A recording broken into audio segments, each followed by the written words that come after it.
اس نے پھر سے خود کو ڈپٹا۔ دل و دماغ کی کشمکش میں 20 منٹ گزر گئے۔ او نو، اس کا شو کہیں ختم نہ ہو جائے۔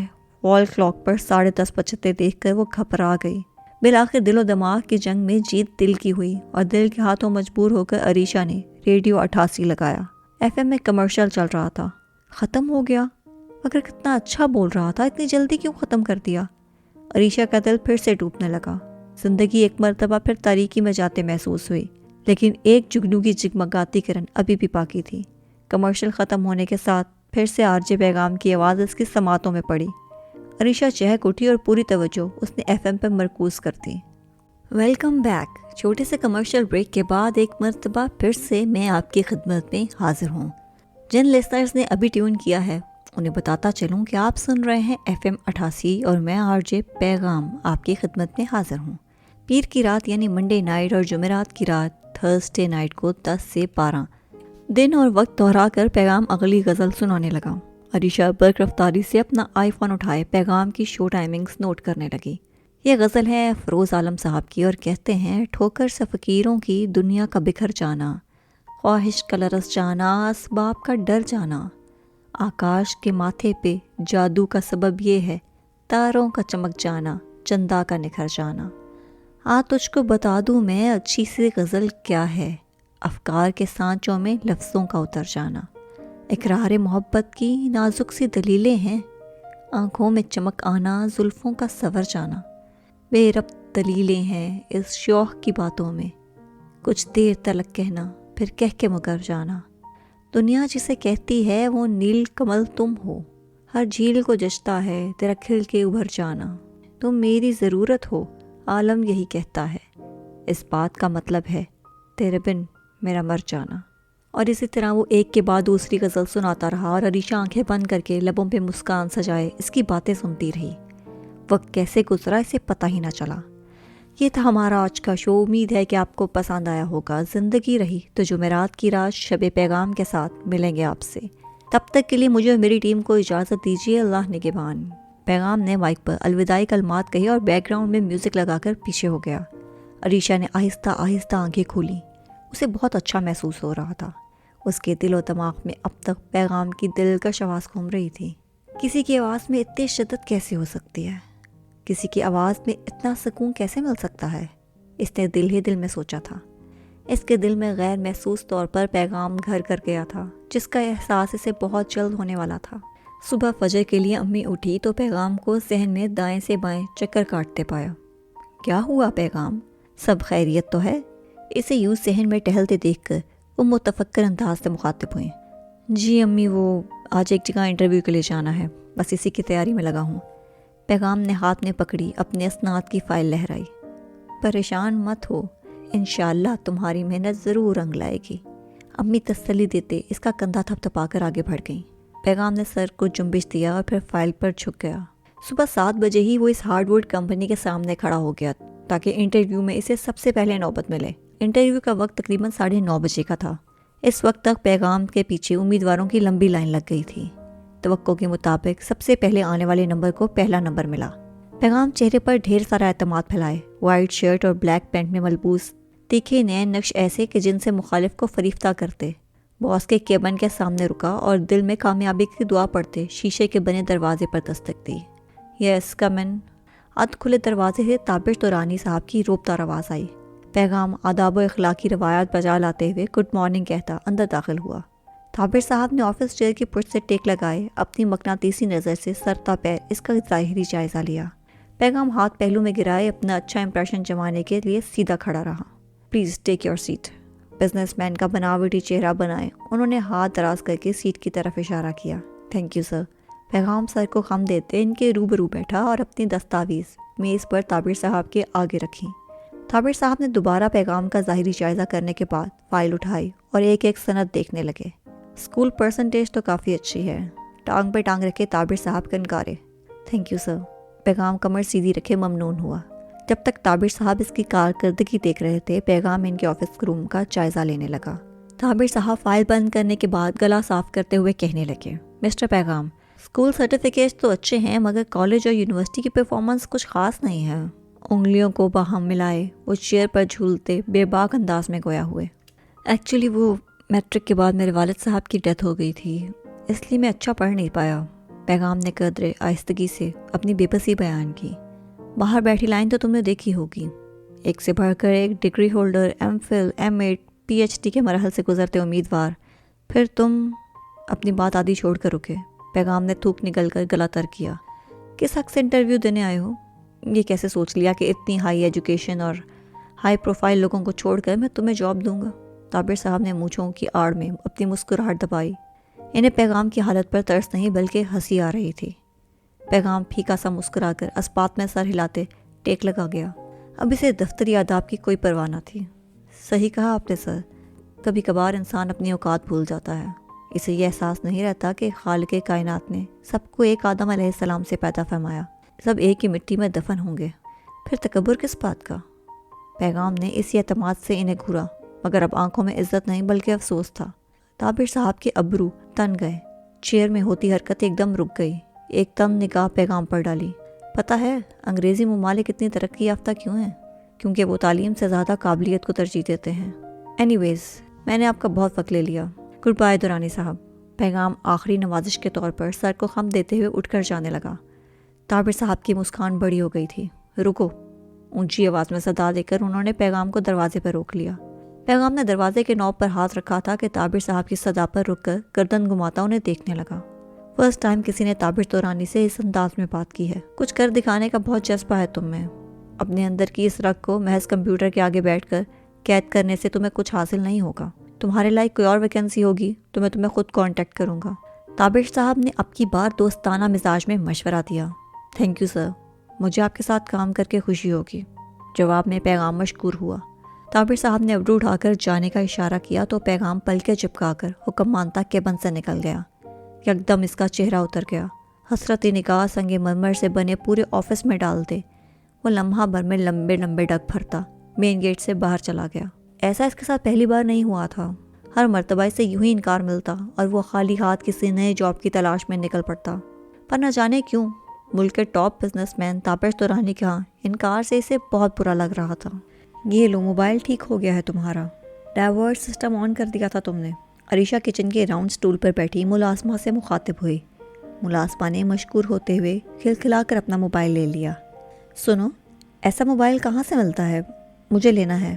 عریشہ کو یہ سوال پوچھتے ہوئے کچھ جھجک محسوس ہوئی، مگر آر جے پیغام کے اگلے شو سے پہلے اسے اپنے لیے ریڈیو کا انتظام کرنا تھا۔ بیبی جی، یہ تو میرا میاں چور بازار کے کسی دکان سے سیکنڈ ہینڈ لے کر آیا تھا، آپ کو ایسے موبائل کی کیا ضرورت؟ ملازمہ حیرت سے گویا ہوئی۔ تم سے جتنا پوچھا جائے اتنا ہی جواب دیا کرو، اپنا دماغ مت چلاؤ۔ اسے تب چڑھنے لگی۔ ملازمہ کو ڈپٹ کر وہ اپنے کمرے میں واپس آ گئی اور اپنے آئی فون میں ٹیکنالوجی کا استعمال کرتے آر جے پیغام کے متعلق جانچ پڑتال کرنے لگی۔ فیس بک، ٹک ٹاک، انسٹاگرام پر FM 88 اور آر جے پیغام کے آفیشیل پیجز اور فین پیجز مل گئے۔ یوٹیوب پر چینل بھی تھا، مگر ان تمام سوشل میڈیا مقامات پر ریکارڈڈ شوز اور بہت سے ریلز موجود تھیں۔ ریڈیو میں کام کرنے والوں کی گروپ فوٹوز بھی ملی، لیکن ان سب میں آر جے پیغام کون سا ہے اسے سمجھ نہ آیا۔ دل شکنی کا دکھ لیے اس نے موبائل بیڈ پر پٹک دیا۔ اسے شدید غصہ آنے لگا۔ تمہیں ہر حال میں ڈھونڈ کر رہوں گی آر جے پیغام۔ دل میں عزم لیتے وہ پھر سے کمرے سے باہر آ گئی۔ ریکنگ سے جھانک کر نیچے لاؤنج میں دیکھا تو ملازمہ کھانے کا ٹیبل لگا رہی تھی۔ عریشہ تیزی سے سیڑھیاں اتر کر اس کے پاس آ پہنچی۔ سنو، عریشہ کی تیز پکار پر ملازمہ ڈرتے ڈرتے پلٹی۔ اپنے میاں سے کہو کہیں سے بھی ایسا موبائل خرید کر لائے، یہ پیسے دے دینا۔ عریشہ نے ہاتھ میں پکڑے پیسے آگے بڑھائے۔ ملازمہ نے دوبارہ ڈانٹ سے بچنے کے لیے فوراً سے پہلے پیسے لیے اور اسپات میں سر ہلا کر کچن میں در آئی۔ عریشہ کو ملازمہ پر مکمل یقین نہ تھا، اس لیے اپنے آپ ریڈیو موبائل کی تلاش میں مارکیٹ چلے گئی۔ یہ صدر کے آخری کونے میں بنا کوڑے کباڑ اور پرانے آلات کی مارکیٹ تھی۔ اس قدیم مارکیٹ میں روزگار چلاتے میلے کچیلے لوگوں کے درمیان پہلی مرتبہ اتنی ہائی پروفائل لڑکی آئی تھی، اس لیے سب اسی کو گھور رہے تھے۔ عریشہ کو ایسا لگا کہ اگر وہ زیادہ دیر وہاں رہی تو اس علاقے کی بدبو سے مر جائے گی، مری تو نہیں کم از کم بے ہوش ضرور ہو جائے گی۔ اس لیے ایک بچے کو آواز دے کر اسے اپنے پاس بلایا اور الیکٹرانکس کی دکان کا پوچھنے لگی۔ لڑکا سیاہ تیل سے لتھڑے ہاتھوں کو اوپر نیچے کرتے مطلوبہ دکان کا ایڈریس بتانے لگا۔ عریشہ نے کچھ پیسے اسے پیش کیے جو خوشی کے مارے جھپٹ کر بھاگ گیا۔ ایکسکیوز می، سنو انکل، اس نے مطلوبہ ایڈریس پر جا کر وہاں موجود ادھیڑ عمر انکل کو مخاطب کیا۔ آدھی سے زیادہ مارکیٹ پینٹ شرٹ میں ملبوس، ہائی ہیل پہنے، مہنگا بیگ کندھے پر ڈالے، ہاتھوں میں آئی فون تھامے، ہلکا میک اپ کیے خوبصورت نوجوان لڑکی کے گرد جمع ہو گیا۔ تاریک دکان کے اندر سے روشنی میں دیکھتے دکاندار کی آنکھیں چندی آ گئیں۔ وہ آنکھوں کی پتلیاں سکیڑے حیرانگی سے عریشہ کو دیکھنے لگا۔ مجھے بٹن والا موبائل چاہیے جس میں ریڈیو بھی آتا ہو، اس نے دکان میں نظر دوڑاتے ہوئے فرمائش کی۔ دکاندار نے بے یقینی سے سرتاپے سے دیکھا اور پلٹ کر دکان کے اندر چلا گیا۔ 2 سے 3 منٹ بعد باہر آیا تو اس کے ہاتھوں میں ایک باکس تھا۔ اس باکس میں موجود سارے پرانے موبائل نکال کر عریشہ کے سامنے ڈھیر کرتا گیا۔ میڈم، آج کل یہ ریڈیو کون سنتا ہے؟ اب تو یوٹیوب کا زمانہ ہے۔ پرانے موبائلز تو میرے پاس یہی ہیں، ان میں سے دیکھ لو جو پسند آئے۔ دکاندار نے اس ڈھیر کے سمت دیکھا۔ عریشہ نے ایک ایک موبائل پر نگاہ ڈالی۔ چھوٹے بڑے موبائلز میں سے اسے کوئی اپنے کام کا نہ لگا تو اداس ہو کر واپس جانے لگی۔ باجی، ریڈیو لینا ہے؟ اسی بچے نے ٹوک کر سوال کیا۔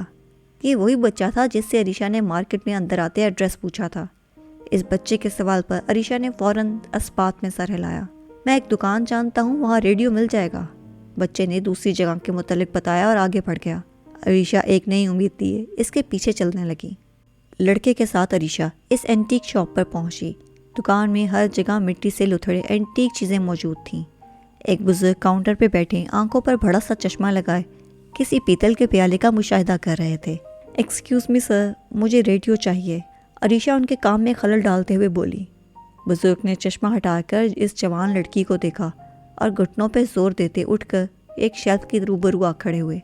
یہ سن 1947 کا ریڈیو ہے۔ آزادی پاکستان کی خبر بھی اسی ریڈیو پہ سنی گئی تھی۔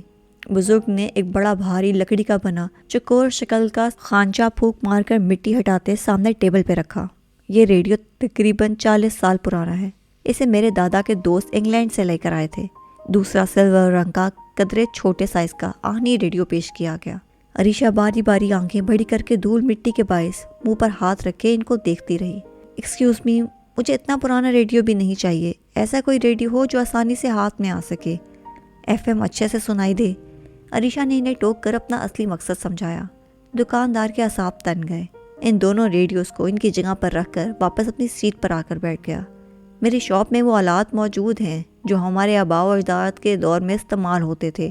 آج کل کے بچوں کے لیے اینٹیک پیس ہوں گے۔ محض FM سننے کے لیے کوئی متبادل ذریعہ ڈھونڈو۔ بزرگ اپنی محنت رائے گاں جانے پر غصہ ہونے لگا اور عریشہ لب پیچھے جانے لگی کہ اس نے روک لیا۔ یہ شاید تمہارے کام آ جائے۔ اپنے ٹیبل کے دراز سے چھوٹا سا موبائل فون نکال کر اس نے ٹیبل پہ رکھا۔ اس موبائل کو دیکھ کر عریشہ کی آنکھیں چمک اٹھیں۔ مجھے اپنے بیٹے سے بات کرنے میں بڑے موبائل کی ضرورت ہے۔ وہ سعودیہ میں رہتا ہے۔ اس موبائل میں انٹرنیٹ نہیں۔ ہاں، مگر FM اچھا چلتا ہے۔ اب کی بار بزرگ کی آواز میں مٹھاس آ گئی۔ اس میں ریڈیو تو نہیں ہے، ہاں مگر انٹرنیٹ بہت تیز چلتا ہے اور بیٹری بھی اچھی ہے۔ عریشہ نے خوش ہوتے ہوئے اپنا آئی فون ان کے آگے پیش کیا۔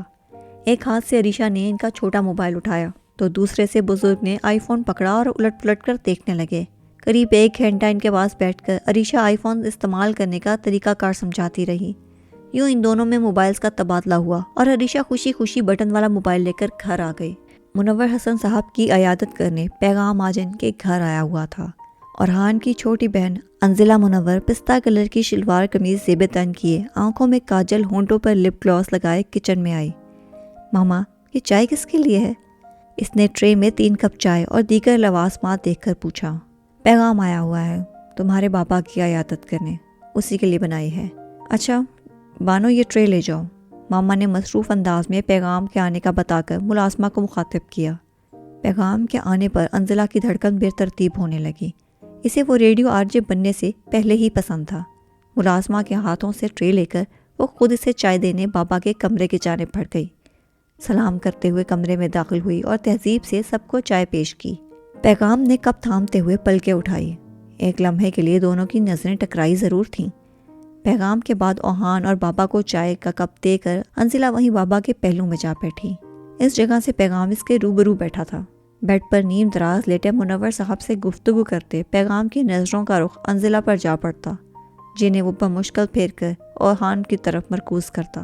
کچھ ایسا ہی کشمکش دوسرے سمت بھی جاری تھا۔ انزلہ خمار آلود نظروں سے دیکھتی رہی اور پھر پلکیں جھکا لیتی۔ چائے کے بعد پیغام جانے کے لیے اٹھا تو منور صاحب نے کھانے پر روک لیا۔ انہیں پیغام اتنا ہی عزیز تھا جتنا اوہان۔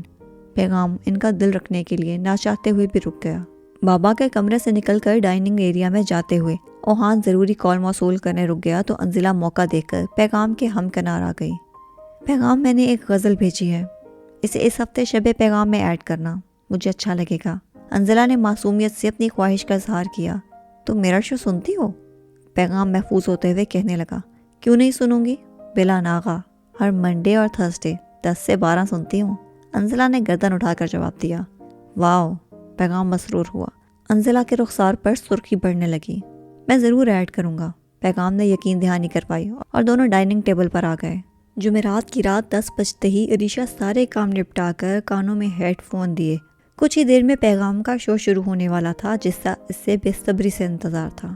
محبت کو بھرے بازار میں رسوا کیا تو نے، اے سوداگر، میرے دل کا یہ کیا سودا کیا تو نے، ایک ایسی تیری خود غرضی، سنی نہ دل کی ایک عرضی، میرے آنسو نہ دیکھے تو تیری مرضی تیری مرضی۔ السلام علیکم پاکستان، ویلکم ٹو مائی شو۔ پیغام کی جوش بھری آواز ریڈیو میں گونجنے لگی۔ عریشہ کے لبوں پر بڑی سی مسکراہٹ پھیل گئی۔ میوزک ایک بار پھر سے بلند ہونے لگا۔ امید کرتا ہوں کہ آپ سب ٹھیک ٹھاک ہوں گے، خوش باش ہوں گے اور پچھلے 2 دن بہت اچھے گزارے ہوں گے۔ موسم بہار کی آمد ہے، مہکتی ہوائیں، رنگین شام اور شب پیغام۔ پیغام کے الفاظ سن کر عریشہ اٹھ کر بالکنی کے پاس آ گئی اور تاریک رات میں چمکتے ہوئے چاند تاروں کو دیکھنے لگی۔ ایسا ہی ایک منظر انزلہ کے بیڈ روم میں بھی تھا۔ وہ بیڈ پر نیم دراز لیٹے شو سننے میں مصروف تھی۔ دوسری طرف اسٹوڈیوز میں فیروزی کرتا پیجامہ پہنے، گھنے سیاہ بالوں کو ترتیب سے بنائے سیٹ پر آگے ہو کر بیٹھے پیغام کے ہاتھ لیپ ٹاپ پر تیزی سے چل رہے تھے۔ وہ ای میلز کی بھرمار میں انزلہ کا ای میل ڈھونڈ رہا تھا۔ مطلوبہ ای میل مل جانے پر پیغام مسکرا دیا۔ اسے سب سے پہلے کال اٹینڈ کرنا تھا، اس لیے انزلہ کی ای میل اسکرین پر چھوڑ کر وہ کال کی جانب متوجہ ہوا۔ چلتے ہیں پہلے کالر کی جانب۔ السلام علیکم، کون جناب اور کہاں سے؟ ہائے پیغام، مجھے یقین نہیں ہو رہا میں سچ میں آپ سے بات کر رہی ہوں۔ او مائی گاڈ، سچ میں پیغام آپ ہی ہونا؟ ایک ہی سانس میں کال پر موجود نسوانی آواز گونجی۔ جی محترمہ، پیغام ہی ہوں، آپ کا نام؟ کالر کی چہکتی دلچسپی سے بھری آواز پر پیغام مسکرا دیا۔ میرا نام کرشمہ ہے۔ کالر کی آواز سے اس کی حیرانگی اور بے یقینی صاف ظاہر تھی۔ ہاں، کرشمہ کپور، اسے مزید تنگ کرنے لگا۔ نہیں، کرشمہ راشد، ڈیفینس کالونی سے، کالر نے اپنا صحیح تعارف کروایا۔ ویری نائس، کیا سننا چاہیں گی؟ کوئی شعر، کوئی غزل؟ پیغام نے مودبانہ انداز میں سوال کیا۔ ان دونوں کی ہنس و مزاح پر عریشہ جیلس ہونے لگی۔ یہ پیغام کے لیے اس کا بڑھتا جنون تھا کہ اس سے کسی اور لڑکی کے ساتھ یوں بولتے سن کر وہ برداشت نہ کر سکی۔ وہیں دوسری طرف انزلہ پیغام اور کالر کی گفتگو انجوائے کر رہی تھی۔ اس لیے نہیں کہ اسے پیغام پسند نہیں تھا، بلکہ اس لیے کہ پیغام کے پرانے سامعین کی طرح وہ اس کے مزاج اور کردار سے واقف تھی۔ کالر سے بات کرنے کے بعد پیغام ای میلز کی جانب آیا۔ پہلے 2 ای میلز اپنے فینس کے پڑھنے کے بعد تیسرا مقام انزلہ کے ای میل کو ملا۔ شروع کی لائن سنتے ہی انزلہ کا دل دھڑکنے لگا تھا۔ یہ غزل میری ریگولر لسنر اور خاص فین کی طرف سے موصول ہوئی ہے۔ وہ لکھتی ہیں کہ کیوں نہ تم پر کتاب لکھتے ہیں، عنوان حسن و شباب لکھتے ہیں، سرخ ہونٹوں کو پھول کی پتی، ہنسی چہرہ گلاب لکھتے ہیں، شوخ زلفیں گرا کے ماتھے پر کیسے نکلے ماہتاب لکھتے ہیں، ان سے بھر کر نشہ نہیں کوئی، تیری آنکھیں شراب لکھتے ہیں، چال موروں کو مات دیتی ہے، ہر ادا لاجواب لکھتے ہیں، تجھ سے ملنا ہے زندگی میری، دور جانا عذاب لکھتے ہیں، کر لو افرا یقین آنکھوں پر، وہ حقیقت ہے خواب لکھتے ہیں۔ وہ اپنے وائس کا ٹیون قدرے بڑھا کر جادوئی آواز میں غزل پڑھتا گیا۔ انزلہ کی مسکان پہلے سے زیادہ گہری ہوتی گئی، گالوں پر سرخی چھاتی گئی۔ اسے پیغام پر مزید پیار آنے لگا۔ دوسری طرف عریشہ بھی جلن کے دائرے سے نکل کر اس کی آواز کی جانب راغب ہوئی۔ کچھ پل پہلے کے تناؤ میں اب کمی آنے لگی۔ پیغام یوں ہی ایک کے بعد ایک کال لیتا گیا اور ای میلز پڑھتا گیا۔ الوداع لینے کا وقت ہوا تو اس نے کالز اور ای میلز کا سلسلہ منقطع کر کے آخری غزل سنائی۔ غزل سننے کے بعد عریشہ نے منہ بناتے ہوئے وال کلاک کو دیکھا۔ زندگی رہی تو اگلے پروگرام میں حاضر ہوں گے۔ جن لوگوں نے حال میں میرا شو سننا سٹارٹ کیا ہے، اگر آپ بھی مجھ سے کال پر بات کرنا چاہتے ہیں یا ہمیں ای میل بھیجنا چاہتے ہیں تو میرے شو کا کانٹیکٹ نمبر ہے۔ پیغام نے اپنے شو کا نمبر نوٹ کروایا۔ عریشہ نے فوراً سے بیشتر اپنے نئے موبائل میں نمبر نوٹ کیا اور ای میل ایڈریس ہے fm88@gmail.com۔ کانٹیکٹ نمبر بتانے کے بعد انداز میں ٹھہر ٹھہر کر حروف تہجی کے ساتھ ای میل ایڈریس درج کروا کر اس نے اللہ حافظ کہتے ہوئے شو کو آف ایئر کر دیا۔ عریشہ نے ای میل ایڈریس نوٹ کیا اور بازو پھیلائے بیڈ پر لیٹ گئی۔ کیوں نہ تم پر کتاب لکھتے ہیں، عنوان حسن و شاداب لکھتے ہیں، تم سے کب ملنے کا موقع ملے گا پیغام، I really want to see you۔ غزل کی لائن دہراتے ہوئے پیغام کا تصور وہ اپنے ذہن میں کرنے لگی۔ اس کے ذہن میں اب تک پیغام کی آواز گھوم رہی تھی، اس کے دل و دماغ میں صرف اور صرف پیغام بس چکا تھا۔ یہ کالج کی بریک کا منظر ہے کہ لان میں درخت کے سائے میں وہ بیٹھی انسٹاگرام پر RJ پیغام فین پیج کی ریلز دیکھ رہی تھی، جو اس کی آواز میں سنائے شعر و شاعری پر بنائے جاتے تھے۔ عروج سماویہ اور آغر کینٹین سے سنیکس لیے اس کے پاس آ بیٹھے۔ عریشہ نے موبائل سکرین پلٹ کر چھپا دی۔ وہ کسی صورت اپنی فرینڈز پر پیغام کی دیوانگی ظاہر نہیں کرنا چاہتی تھی۔ آج ان دوستوں میں موضوع گفتگو شادی تھا۔ میری فیملی تو لو میرج کے سخت خلاف ہے، مجھے کبھی پسند کی شادی نہیں کرنے دیں گے، عروج نے حسرتی انداز میں کہا۔ میری فیملی میں تو خاندان سے باہر شادی ہی نہیں کراتے، اس لیے میری تو کنفرم خاندان میں شادی ہوگی۔ سماویہ بھی بے جھجک بولی، میری تو بس شادی ہو جائے، چاہے کسی سے بھی ہو۔ ان دونوں کے بعد آغر نے کھنکھارتے ہوئے اپنی رائے بتائی۔ اس کے جواب پر تینوں لڑکیاں ہنس پڑی۔ آخر میں سب کا رخ عریشہ کی طرف ہوا۔ تم بتاؤ عریشہ، تمہارے ہاں کیا سسٹم ہے؟ کہاں شادی کرو گی؟ سسٹم کچھ بھی ہو، شادی تو میں اپنی پسند کی کروں گی، عریشہ نے گردن اکڑا کر تیکھا مسکراتے ہوئے جواب دیا۔ اس کے جواب پر ایک لمحہ کے لیے باقی فرینڈز خاموش رہے۔ اور کون ہے تمہاری پسند؟ آغا نے مشکوک نظروں سے اسے دیکھا۔ عریشہ کے ذہن کے پردے پر غائبانہ پیغام کا عکس لہرایا۔ ایک سایہ تھا جسے وہ پیغام تصور کرنے لگی تھی، اور یہ تصور حقیقت ہونا تھا یا نہیں، یہ قسمت طے کرنے والی تھی۔ جب اس سے شادی کروں گی تب پتہ چل جائے گا۔ شریر انداز میں عروج چکائے وہ اٹھ کر جانے لگی۔ ارے یار، اتنا کیا سسپینس، ابھی بتا دو، عروج صدا لگاتے ہوئے پیچھے سے بولی۔ آغر اور سماویہ بھی اس کے پیچھے اٹھ گئے تھے۔ جمعے کے دن ناشتے کے بعد ہی پیغام کچن میں در آیا۔ اپنے گرے کلر شرٹ کے آستین فولڈ کیے وہ پھول گوبھی کے ٹکڑے کرنے لگا۔ جس مہارت سے وہ چاقو چلا رہا تھا، کوئی باہر والا دیکھتا تو اسے کسی بڑے ریسٹورینٹ کا شیف تصور کرتا۔ جب سے امی بیمار رہنے لگی تھی، اس نے گھر کے آدھے سے زیادہ ذمہ داریاں خود سنبھال لی تھیں۔ پیغام کو کھانا پکانا، روٹی بنانا، جھاڑو پونچھا کرنا، کپڑے دھونا جیسے بنیادی تمام کام آ گئے تھے۔ امی نے اسے کچن میں کام کرتے دیکھا تو اس کے پاس چلی آئیں۔ امی، لیٹنے کو کہا تھا نا میں نے، تو پھر آپ یہاں کیوں؟ وہ انہیں خفگی سے دیکھنے لگا۔ بستر میں لگی رہوں گی تو مزید بیمار ہو جاؤں گی، تمہیں اپنے سامنے دیکھ کر اچھا لگتا ہے، جواب دیتے ہوئے امی کرسی پر بیٹھ گئیں۔ اب کی بار پیغام نے گاجر کے چکور ٹکڑے کاٹتے ہوئے شفقت سے انہیں دیکھا۔ پیغام، نوکری کا کیا بنا؟ انٹرویو کے لیے گئے تھے نا؟ امی نے فکر مندی سے پوچھا۔ امی، جہاں سے اللہ نے رزق حلال لکھا ہوگا وہاں سے ضرور ملے گا، آپ کیوں فکر کرتی ہیں؟ ایسے انٹرویوز تو روز ہوا کرتے ہیں۔ بنا مڑے جواب دے کر اس نے تمام سبزیوں کو اکٹھا ایک دیچکی میں ڈالا اور ہلکا سا فرائی کرنے لگا۔ اس کے زو معنی جواب سے امی کو نوکری نہ ملنے کا اشارہ مل گیا تھا، اس لیے وہ خاموشی رہیں۔ انزلہ آئی تھی کل، امی نے موضوع گفتگو تبدیل کیا اور خوشگوار انداز میں انزلہ کے آنے کا بتایا۔ پیغام یکدم اڑیوں کے بل مڑا۔ کیوں؟ اس نے شاکی انداز میں سوال کیا اور بنا پلک جھپکائے امی کے بولنے کا انتظار کرنے لگا۔ کیا کیوں؟ اور آن کی بہن ہے، ہمارے گھر نہیں آ سکتی؟ امی نے اس کے شک پر حیران ہوتے ہوئے کہا۔ نہیں، وہ میرا مطلب تھا۔ اچھا، کیا کہا اس نے؟ وہ فوراً ہی واپس مڑ گیا۔ کچھ خاص نہیں، بس میری طبیعت پوچھنے آئی تھی۔ امی اٹھ کر اس کے قریب آئیں اور دیشکی میں جھانکنے لگی۔ وہ بس اتنا ہی کہہ سکا۔ نہ جانے کیوں اسے انزلہ کا گھر آنا اچھا نہیں لگتا تھا۔ شاید وہ اس پر اپنی مالی حالات عیاں نہیں کرنا چاہتا تھا، اس لیے مکس ویجیٹیبل کی اشتہا انگیز مہک اس کی بھوک کو بڑھا رہی تھی۔ پیغام دیچکی کو دم لگا کر مڑا اور امی کے کندھوں پر ہاتھ رکھنے لگا۔ میں جمعے کی نماز پڑھ کر آتا ہوں، پھر کھانا کھاتے ہیں، 10 منٹ بعد چولہا بند کر دینا۔ اذان کی آواز سن کر وہ باہر کو نکل گیا۔ امی نے سر کو خم دیا اور محبت پاش نظروں سے اسے گیٹ کے پار نکلتے دیکھنے لگیں۔ وقت اپنی رفتار سے چلتا رہا اور آخرکار وہ دن آ گیا جس کا عریشہ کو انتظار تھا، اس کی 20ویں سالگرہ کا دن۔ اپریل کا مہینہ شروع ہوتے ہی وہ ایک ایک لمحہ گنتی رہی۔ 15 اپریل رات 12 بجے اس نے سکون کا سانس لیا تھا۔ Happy birthday to me. Bed کی پائنتی سے ٹیک لگا کر بیٹھے اس نے سامنے پڑی شیشے کی بوتل سے گلاس میں تھوڑا سا مایا ڈالا اور سرشار انداز میں مغرور مسکان سجائے ایک گھونٹ حلق سے نیچے اتارا۔ تھینکس دادا جی، آپ نے یہ کام اچھا کیا کہ مجھے اپنے حصے کا وارث بنا گئے. آئی لو یو فار دس. ورنہ مجھے اپنے سگے ماں باپ سے کوئی امید اور محبت نہیں ہے. تصوراتی طور پر وہ دادا جان سے مخاطب ہوئی اور اس نے دوسرا گلاس بھرا. محبت تو وہ بھی مجھ سے نہیں کرتے. دیکھو 12:15 ہو رہے ہیں. کسی نے مجھے وش کرنے کی تکلف تک نہیں کی. ان کے لیے میں اولاد نہیں بلکہ غلطی سے کی ہوئی ایک غلطی ہوں جسے وہ دونوں بھگت رہے ہیں. غصے سے آنکھوں کے گوشے سرخ ہونے لگے، مگر وہ رونا نہیں چاہتی تھی، اس لیے ایک کے بعد ایک گلاس پیتی گئی. ڈیڈ جانتے ہیں مجھے آپ کی وصیت کا پتہ ہے، اس لیے میری 20th برتھ ڈے سے بالکل بھی خوش نہیں ہوں گے، مگر کل صبح ان کا اترا چہرہ دیکھ کر مجھے بہت خوشی ہوگی. شیشے کی بوتل آدھی کر کے وہ لذت بھرے آہ بھرنے لگی. نشے سے دھوت ہو کر اس کے قدم ڈگمگانے لگے.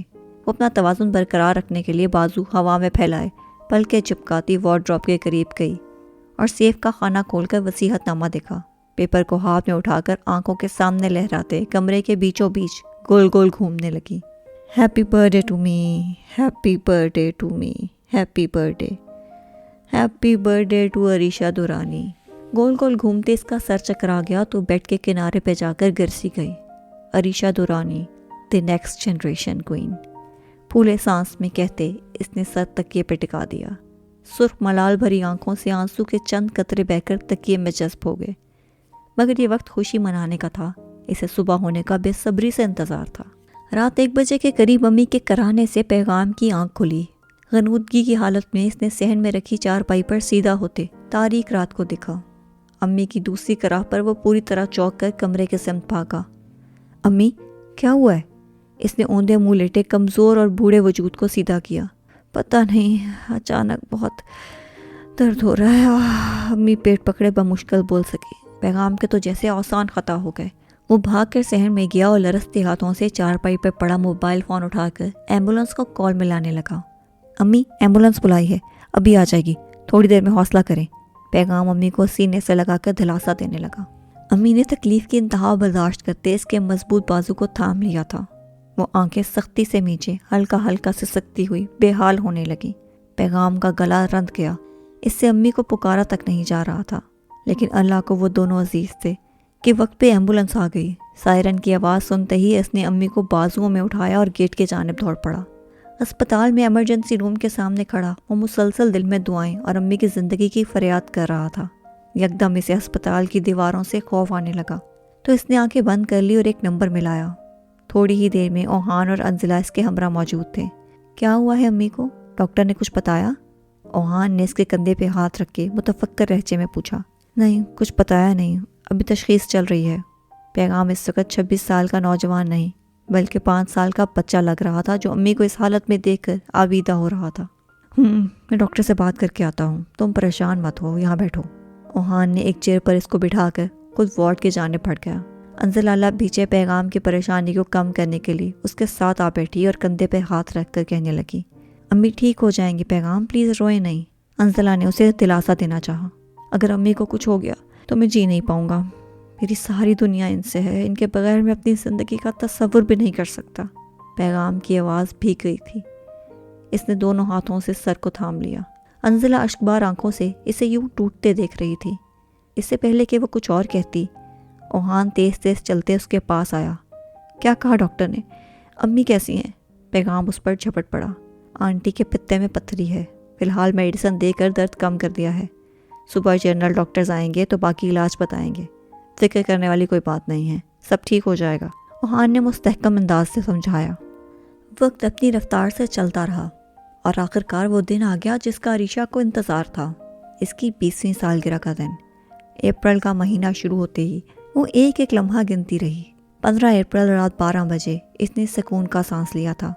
Happy birthday to me. Bed کی پائنتی سے ٹیک لگا کر بیٹھے اس نے سامنے پڑی شیشے کی بوتل سے گلاس میں تھوڑا سا مایہ اونڈیلا اور سرشار انداز میں مغرور مسکان سجائے ایک گھونٹ حلق سے نیچے اتارا. تھینکس دادا جی، آپ نے یہ کام اچھا کیا کہ مجھے اپنے حصے کا وارث بنا گئے. آئی لو یو فار دس. ورنہ مجھے اپنے سگے ماں باپ سے کوئی امید اور محبت نہیں ہے. تصوراتی طور پر وہ دادا جان سے مخاطب ہوئی اور اس نے دوسرا گلاس بھرا. محبت تو وہ بھی مجھ سے نہیں کرتے. دیکھو 12:15 ہو رہے ہیں. کسی نے مجھے وش کرنے کی تکلف تک نہیں کی. ان کے لیے میں اولاد نہیں بلکہ غلطی سے کی ہوئی ایک غلطی ہوں جسے وہ دونوں بھگت رہے ہیں۔ غصے سے آنکھوں کے گوشے سرخ ہونے لگے، مگر وہ رونا نہیں چاہتی تھی، اس لیے ایک کے بعد ایک گلاس پیتی گئی۔ ڈیڈ جانتے ہیں مجھے آپ کی وصیت کا پتہ ہے، اس لیے میری 20th برتھ ڈے سے بالکل بھی خوش نہیں ہوں گے، مگر کل صبح ان کا اترا چہرہ دیکھ کر مجھے بہت خوشی ہوگی۔ شیشے کی بوتل آدھی کر کے وہ لذت بھرے آہ بھرنے لگی۔ نشے سے دھت ہو کر اس کے قدم ڈگمگانے لگے۔ وہ اپنا توازن برقرار رکھنے کے لیے بازو ہوا میں پھیلائے، پلکیں چپکاتی وارڈروب کے قریب گئی اور سیف کا خانہ کھول کر وصیت نامہ دیکھا۔ پیپر کو ہاتھ میں اٹھا کر آنکھوں کے سامنے لہراتے کمرے کے بیچوں بیچ گول گول گھومنے لگی۔ Happy birthday to me, happy birthday to me, happy birthday, happy birthday to Areesha Durrani. گول گول گھومتے اس کا سر چکرا گیا تو بیڈ کے کنارے پہ جا کر گرسی گئی۔ عریشہ دورانی، دی نیکسٹ جنریشن کوئین، پھولے سانس میں کہتے اس نے سر تکیے پہ ٹکا دیا۔ سرخ ملال بھری آنکھوں سے آنسو کے چند قطرے بہہ کر تکیے میں جذب ہو گئے، مگر یہ وقت خوشی منانے کا تھا، اسے صبح ہونے کا بے صبری سے انتظار تھا۔ رات 1 بجے کے قریب امی کے کرانے سے پیغام کی آنکھ کھلی۔ غنودگی کی حالت میں اس نے صحن میں رکھی چارپائی پر سیدھا ہوتے تاریک رات کو دیکھا۔ امی کی دوسری کراہ پر وہ پوری طرح چونک کر کمرے کے سمت بھاگا۔ امی، کیا ہوا ہے؟ اس نے اوندے منہ لیٹے کمزور اور بوڑھے وجود کو سیدھا کیا۔ پتہ نہیں، اچانک بہت درد ہو رہا ہے۔ امی پیٹ پکڑے بمشکل بول سکی۔ پیغام کے تو جیسے آسان خطا ہو گئے۔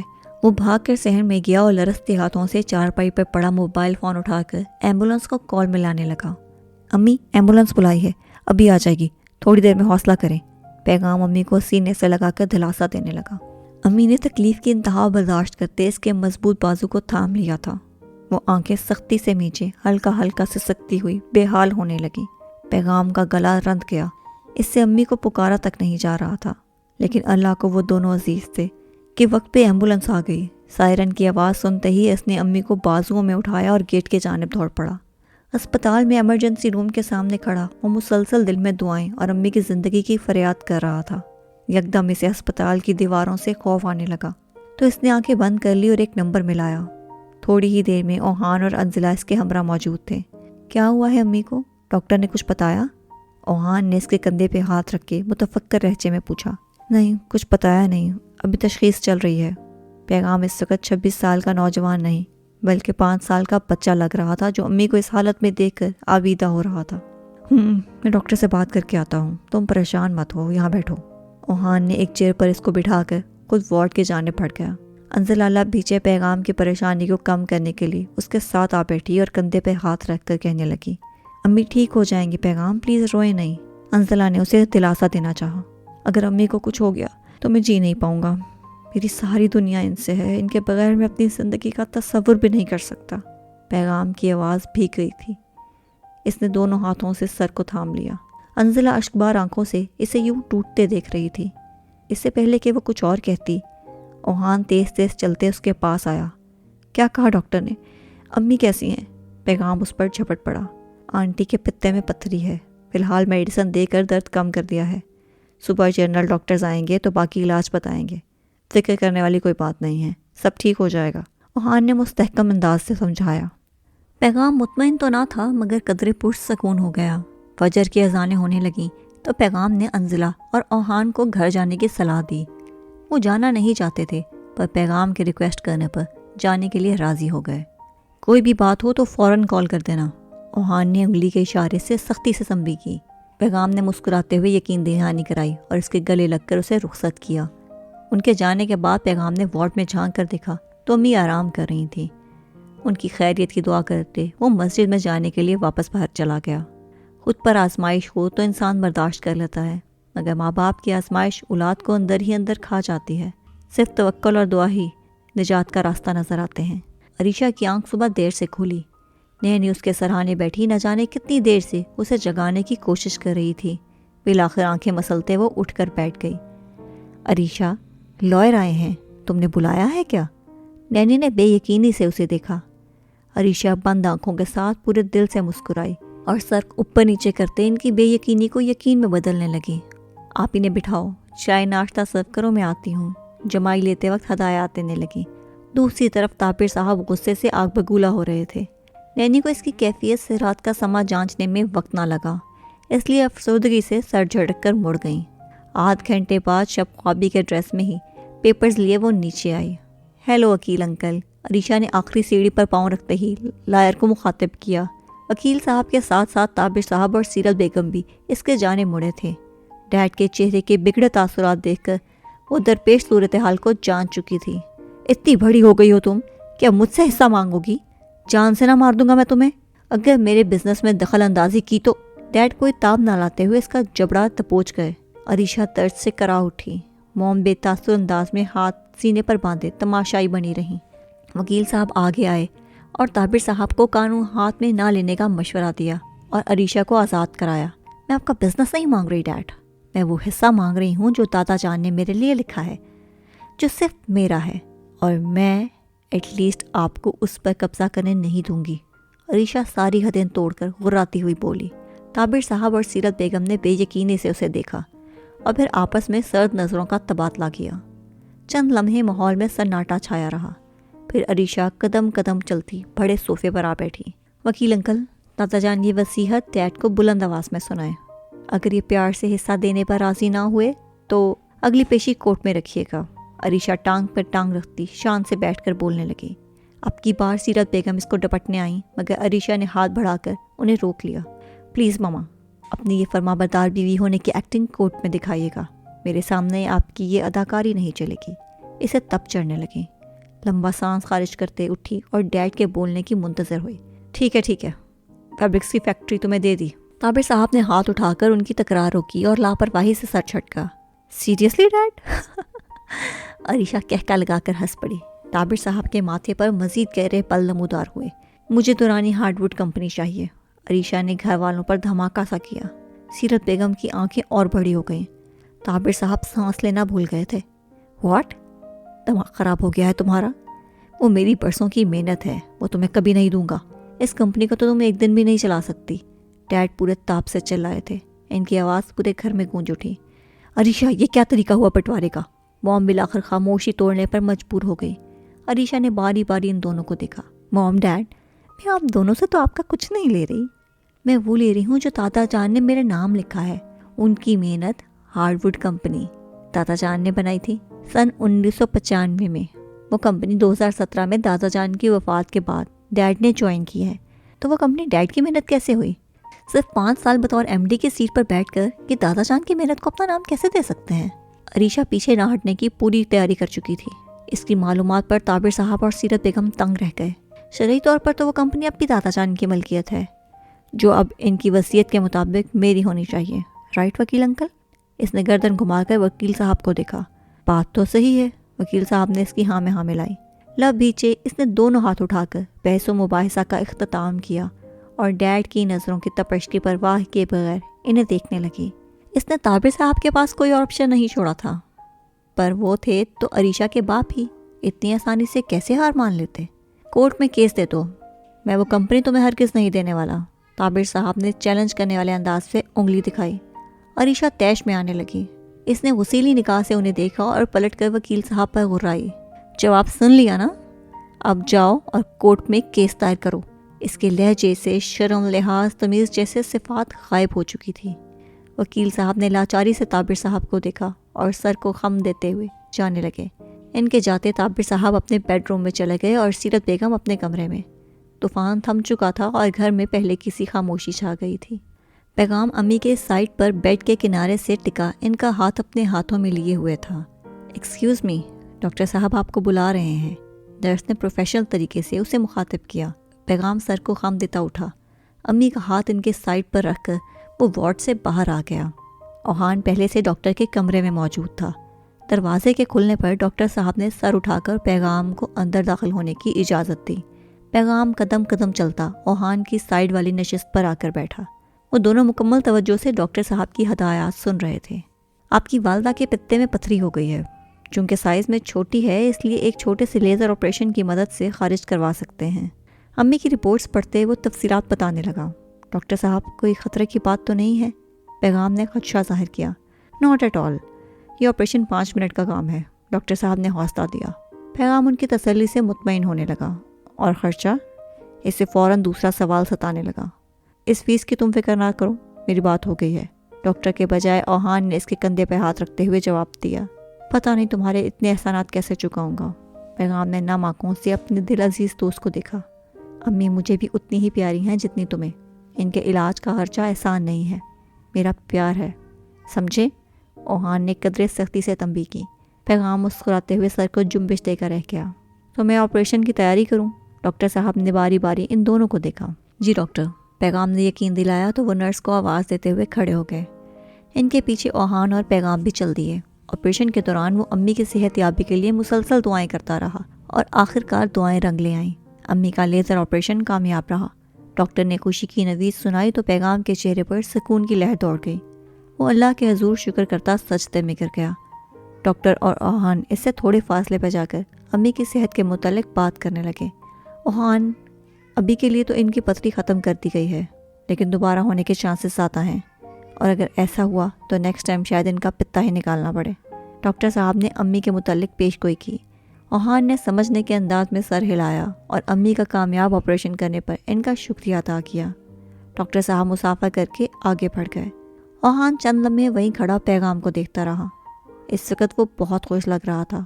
اوہان اسے ڈاکٹر صاحب کا اندیشہ بتا کر پریشان نہیں کرنا چاہتا تھا، اس لیے اس نے ڈاکٹر صاحب کی بات نہ بتانے کا فیصلہ کیا اور اس کی جانب قدم بڑھا دیے۔ دورانی ہاؤس سے جانے کے بعد وکیل صاحب نے کوئی بھی کارروائی کرنے سے پہلے تابر صاحب سے صلاح مشورہ کرنا لازمی سمجھا۔ وہ ان سے بات کرنے ملنے کا سوچ ہی رہا تھا کہ اس سے پہلے تابر صاحب نے خود فون کیا اور خود ان کے آفس آ گئے اور جھپٹ کر کالر سے پکڑا۔ مجھ پر کیس کرو گے؟ تمہاری اتنی ہمت؟ وہ پورے تاب سے گھرائے۔ سر، آپ اچھے سے جانتے ہیں وہ کمپنی آپ کے بابا کے نام پر ہے اور قانونی طور پر وصیت کے مطابق عریشہ کو ہی ملے گی۔ وکیل صاحب خود کو چھڑانے کے لیے کوشش کرتے بولے۔ اس کے جواب پر تابر صاحب آگ پر پانی پڑ جانے کے مانند ٹھنڈے ہو گئے۔ ٹھیک ہے، شوق سے کرو۔ وہ ٹیبل کی سائڈ سے گھوم کر آئے اور چیئر پر بیٹھ کر جیب سے سگار نکالا۔ سر، آپ ہار جائیں گے۔ وکیل صاحب اب تک اپنی جگہ جامد کھڑے رہے۔ مجھے ہارنے کی پرواہ نہیں ہے کاظم۔ سگار کا کش لگاتے وہ ٹھہر ٹھہر کر بولے۔ میں عریشہ کا ضبط دیکھنا چاہتا ہوں۔ میں دیکھنا چاہتا ہوں اس میں کس حد تک جنون ہے، وہ واقعی اس کمپنی کی مالکن بننے کے قابل ہے یا نہیں۔ تابش تورانی جان بوجھ کر اپنی بیٹی کو اکسا رہے تھے۔ ان کے لبوں پر فخریہ مسکراہٹ اور آنکھوں میں شریر چمک تھی۔ ٹھیک ہے سر، پھر میں سٹی کورٹ میں اپیل دیتا ہوں۔ کاظم صاحب حکم مانتے گویا ہوئے۔ تابر صاحب نے سگار کا آخری ٹکڑا ایشٹرے میں دبایا اور جانے کے لیے اٹھ گئے۔ میں جانتا ہوں عریشہ، ضدی تو تم بہت ہو، پر میں اتنی آسانی سے مان جاتا تو تمہارا باپ ہونے کا حق کیسے ادا کرتا؟ مجھ سے ٹکراؤ گی تو ہی تمہیں دنیا کا سامنا کرنے کی ہمت آئے گی۔ انہوں نے دل ہی دل میں سوچ کر اطمینان سے سانس لی۔ دوسری طرف عریشہ اپنے بیڈ روم میں دائیں سے بائیں چکر کاٹتی اس طرح سے دوچار تھی۔ مجھے دورانی ہارڈ ووڈ کمپنی ہی چاہیے ڈیڈ، اور وہ میں لے کر رہوں گی۔ وہ میرا حق ہے، دادا جان نے میرے نام کی ہے۔ اس کے تنے ہوئے اعصاب اس کے اندر چلتی کشمکش کا صاف نظارہ پیش کر رہے تھے۔ یہ باپ بیٹی کی تکرار کس سمت جانے والی تھی؟ یہ تو قسمت پہلے ہی طے کر چکی تھی۔